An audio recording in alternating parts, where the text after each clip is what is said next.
torcedor do Papão já começa a sentir o gostinho da viagem. A caminho do Avaí, ali na Ressacinha, a ansiedade toma conta de quem garantiu o ingresso e não quer perder um segundo desse duelo decisivo. Ainda que o rival ostente o melhor ataque da Série B, a nação bicolor não se intimida. 3 vitórias recentes trouxeram confiança suficiente para encarar qualquer adversário, independentemente das circunstâncias. E mesmo com a estrada longa, sair de Belém para encarar temperaturas mais amenas e gramados diferentes, a receita é simples: manter a solidez que garantiu a arrancada e aproveitar cada chance criada para surpreender quem vier do outro lado. Afinal, se o Papão engatou uma sequência de 3 triunfos, por que não estender para 4 e igualar recordes históricos de visitante? O mérito, sem dúvida, recaía em grande parte sobre as mudanças promovidas desde a chegada do novo comandante. A impressão é de que houve um verdadeiro transplante de elenco. Entraram reforços pontuais, saíram peças que não renderam como se esperava, e a filosofia de jogo foi ajustada para uma proposta mais vertical, sem abrir mão da segurança defensiva. É exatamente essa combinação entre força ofensiva e compactação atrás que vem fazendo a diferença. Ainda que o time tenha sofrido nos primeiros jogos, ajustes táticos e questões físicas acabaram sendo resolvidos com a atualização do plantel, permitindo que atletas recém-contratados já mostrem participação ativa em momentos cruciais. Não dá para falar dessa guinada sem citar o contraste entre o início conturbado e o momento atual. Enquanto o antigo técnico enfrentava críticas por não conseguir sequer uma vitória na Série B, viria a ser demitido após um jogo em que teve semana cheia de treinamentos, mas viu seu trabalho travar diante das limitações do elenco. Hoje, aquele mesmo clube vive outra realidade. A gestão de Claudinei Oliveira trouxe não apenas um estilo de jogo mais organizado, mas também um discurso firme de que quem não estiver 100% fisicamente não entra em campo. Isso elevou o nível de comprometimento e passou segurança aos torcedores. Em meio a esse cenário, surge a dúvida sobre quem assumirá posições-chave. O quebra-cabeça defensivo, por exemplo, ganhou 3 peças de alta confiança. Talisson, Thiago Heleno e Novilho formam um trio que combina força, experiência e saída de bola.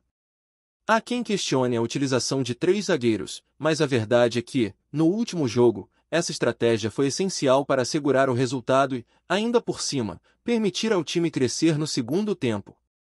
Em um estádio onde o calor é inverso, frio e vento, ter uma defesa sólida será vital para neutralizar o poder de fogo adversário. Nas laterais, a regularidade impressiona, não faltam opções. Tanto o jovem Brian Borges quanto o veterano Edilson têm características ofensivas evidentes, capazes de manter o apoio ao ataque sem descuidar da marcação. Mas a dúvida recai sobre o perfil ideal para enfrentar um Avaí que explora muito bem os corredores. Manter um jogador com natureza mais conservadora, que saiba fechar o flanco e se posicionar corretamente, pode fazer toda a diferença. A escolha dependerá, claro, do estado físico de quem estiver disponível, visto que a maratona de jogos trouxe desgaste e algumas contusões pontuais. No meio-campo, a conjunção entre técnica e resistência física vai ditar o ritmo do confronto. A dupla que vem atuando dá conta do recado quando a equipe precisa trocar passes com rapidez, mas pode sofrer se o adversário acelerar o jogo com transições rápidas. Por isso, o planejamento incluiu sessões específicas de treinamento para aprimorar a troca de marcação e a recomposição, garantindo que, ao perder a bola, o Papão não seja surpreendido em velocidade.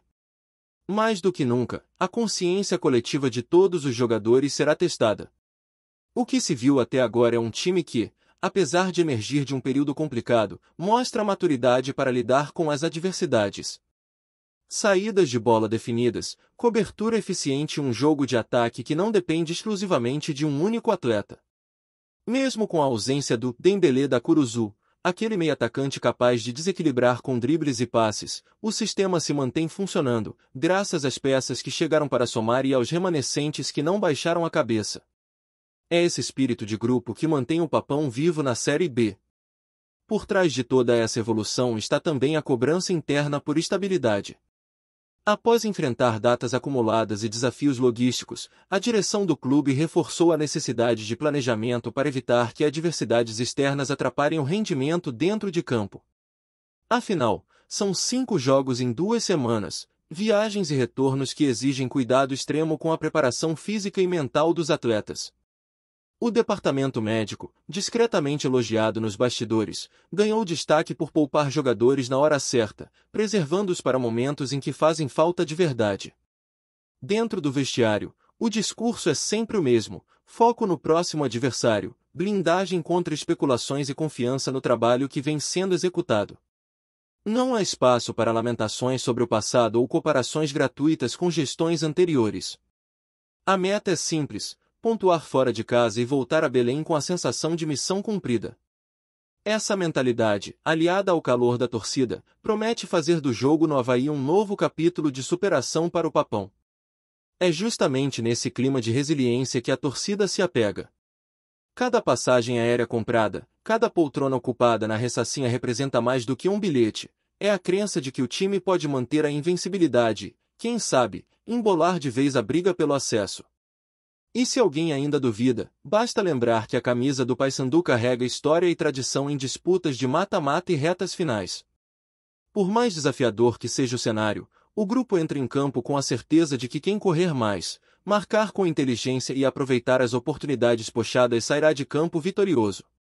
Sem se esquecer de onde veio nem deixar de sonhar com aonde pode chegar, o Papão mostra sinais de que, em breve, o torcedor poderá voltar a festejar grandes conquistas. E é nesse compasso de preparação, atenção a cada detalhe e espírito coletivo que o time segue rumo ao Avaí, pronto para escrever mais uma página inesquecível na história bicolor. Logo após as arquibancadas tremerem com os cânticos que ecoam desde o desembarque na região, o Papão entra em campo com a mesma determinação de quem carrega no peito um peso histórico. O sol fraco que ainda insiste em aparecer naquela tarde fria, quase convidando a improvisação, é rapidamente engolido pelo vento que faz as bandeiras tremularem, lembrando a cada um dos 11 que, ali, cada lance vale uma vida. Sem ares de superioridade, mas com um brilho nos olhos que denuncia a certeza de poder surpreender, os jogadores reencontram o gramado que, para muitos deles, ainda é um terreno a ser conquistado. Desde o apito inicial, percebe-se uma postura atenta, rápidas trocas de passes, um olhar atento aos corredores laterais e, sobretudo, uma marcação por zona que obriga o adversário a pensar duas vezes antes de avançar. O meio-campo do Avaí, acostumado a criar espaços, encontra um bloqueio compacto que, sem excessos de força, sufoca as jogadas de infiltração. Não se trata de um bloqueio estático, mas de uma linha móvel, articulada, que pressiona no instante em que o adversário recebe a bola de costas para o gol. Esse entendimento defensivo, que em algum momento parecia utópico. Enquanto isso, no setor ofensivo, o Papão se revela menos previsível do que imaginavam os próprios adversários. As diagonais começadas pelos defensores laterais se somam à movimentação dos homens de frente, criando triangulações que forçam a retaguarda do Avaí a dividir a atenção. Aquele ponta incansável, que corria por todo o comprimento do campo, adota um movimento de inversão, caindo pelos lados opostos e surpreendendo quem esperava um ataque previsível. A bola chega aos pés do meia-armador com a vantagem de já estar em movimento, e o chute forte, cruzado, faz com que o goleiro adversário trabalhe mais do que gostaria. A festa que se anuncia ganha novos contornos quando o Papão, com a liberdade rara de quem não se contenta em apenas neutralizar, olha para o banco e percebe que os comandados têm ainda mais cartas na manga. Nesse instante, quem parecia perdido nas primeiras rodadas do estadual se mostra agora um coletivo russo calibrado, movendo-se em bloco para dar sustentação a cada investida. Em uma jogada que se desenha quase como um balé, 5 jogadores participam de uma mesma ação: o primeiro abre espaço, o segundo recebe e entrega, o terceiro arrasta o marcador, o quarto surge em profundidade e o quinto finaliza com precisão. Não há sinal de individualismo, mas sim de um entendimento que brotou das entrelinhas dos treinamentos coletivos, daqueles exercícios de troca de posição que vinham sendo repetidos até a exaustão em Belém. O técnico, à beira do gramado, morde o apito a cada vacilo do adversário e levanta o braço para comemorar cada avanço. Não há ainda a fluidez de uma equipe que joga junta há meses, mas há a urgência de quem precisa vencer aqui e agora. O grito de embora, Papão, que sai de um canto da arquibancada encontra eco no apito guardado por aquele reserva que, aos poucos, vai sentindo o gosto de entrar e dar conta do recado. As substituições, embora ainda discretas, mantêm o mesmo padrão, jogadores que não se intimidam diante do frio, que correm em direção à bola com a mesma fúria dos que já estavam em campo desde o apito inicial. Na reta final do primeiro tempo, quando o relógio parece correr mais devagar, o Papão conduz um ataque envolvente em que cada passe tem velocidade e critério. A bola circula pelos pés da defesa até chegar ao ataque por linhas que o rival não consegue fechar. É o momento em que o espectador, mesmo quem veio apenas para acompanhar de longe, se levanta e empurra o time com o canto da boca. Que é louco, que é doido, quem não pula é torcedor do Avaí. E a resposta vem em gritos mais agudos, vindos do setor bicolor, lembrando que a paixão só cresce quando o jogo parece se decidir. No intervalo, não há palavras de revolta ou excesso de emoção. O discurso resume-se ao básico: corrigir posicionamentos, intensificar a circulação de bola e manter a mentalidade de quem já se acostumou a conquistar em cenários adversos.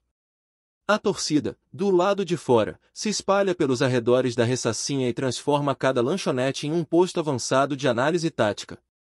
Ele pisa mais na bola, olha o espaço por ali, cobre ali atrás, fina jogada do Brian. Esses lances viram debate efervescente, e cada um se sente treinador, todos querem ver o Papão inteiro, jogando solto e com a camisa suada. A volta para o segundo tempo não esfria a animosidade. Se o céu carregado sugeria um revés, a equipe bicolor pulsa mais forte e empurra o jogo para o campo adversário. O Avaí tenta responder com um cruzamento venenoso, mas encontra o novato novilho de olhos claros, zagueiro canhoto que, ao primeiro sinal de perigo, corre para fazer o desarme. A bola sobra limpa para o volante central, que tem visão para abrir na direita e entregar para o Brian Borges, que dispara em velocidade, como se o espaço fosse obra de sua vontade. Aquela jogada aérea que tantos questionaram no início de temporada, quando o Papão ainda sofria com gols de cabeça, hoje aparece como um recurso de força. E não se trata de um bolaço chutado ao vento, mas de uma alteração tática que faz com que o time ganhe na recomposição, no posicionamento no momento do cruzamento. A rede balança de raspão após uma cabeçada desviada, e o estádio explode. Em uma fração de segundo, todos sabem que aquela vantagem mínima pode determinar o resultado. A partir dali, o Avaí se expõe, ainda mais quando tenta sair tocando. O Papão fecha as linhas, bloqueia a saída curta e aposta no erro forçado para, então, retomar a posse e gerar um contra-ataque mortal. Em velocidade, a bola é levada até a entrada da área, e o atleta bicolor, com categoria, faz o passe rente ao travessão, desenhando uma pintura que faz quem assiste ruborizar de orgulho. Ali, em campo, já não existem rivais, apenas o Papão e sua história, aquela que não se escreve com tinta, mas com suor, sorte e entrega. Mesmo com o adversário pressionando nos minutos finais, o esquema defensivo se mantém seguro. O entrosamento que parecia inatingível há poucas semanas se mostra agora natural, como se cada jogador tivesse sido feito para ocupar aquele espaço. Quando o apito soa, a sensação é de missão cumprida, mas não se trata de fim, é apenas um capítulo de uma jornada que promete muito mais lances de emoção. A saída em fila indiana, 1-1, saúda a torcida que, vibrante, confirma, a vitória não foi casual. Foi fruto de um projeto que, aos poucos, encontra seus trilhos e já dá sinal de velocidade. E, entre os corredores da Ressacinha, ainda paira a certeza de que esse Papão vai longe, porque aprendeu a crescer na adversidade, acima de tudo, a honrar cada gota de suor que escorre no gramado. Gostou da informação? Deixe seu like, compartilhe com os amigos e comente sua opinião sobre o que está rolando no esporte. Quer saber mais sobre seu time favorito? Continue acompanhando o Nordeste Sport News. Uma fala aparentemente despretensiosa do técnico da seleção brasileira, Carlo Ancelotti, movimentou os bastidores do futebol e gerou grande repercussão, inclusive internacional. Durante uma entrevista recente, o treinador italiano mencionou o Paysandu Sport Clube com entusiasmo incomum, descrevendo o clube paraense como uma das histórias mais autênticas do futebol sul-americano. A declaração, rapidamente capturada e difundida por veículos de comunicação e redes sociais, acendeu rumores e teorias curiosas sobre possíveis aproximações do clube com o projeto da CBF. A fala, ainda que breve, caiu como uma bomba entre torcedores, jornalistas e comentaristas esportivos. Afinal, Não é comum ouvir um treinador do quilate de Ancelotti citar com tanto carinho e respeito um clube brasileiro que atualmente não figura entre os gigantes do eixo Rio-São Paulo-Minas. O mistério aumentou quando fontes ligadas à comissão técnica da seleção revelaram que Ancelotti teria pedido relatórios sobre a estrutura do Paysandu, além de vídeos recentes de jogos no estádio da Curuzu. Obrigado por assistir ao Nordeste Sport News. Se você quer estar sempre atualizado sobre o que acontece no futebol do Nordeste, inscreva-se no canal e junte-se à nossa torcida. Até a próxima, e que venham mais vitórias para os nossos times.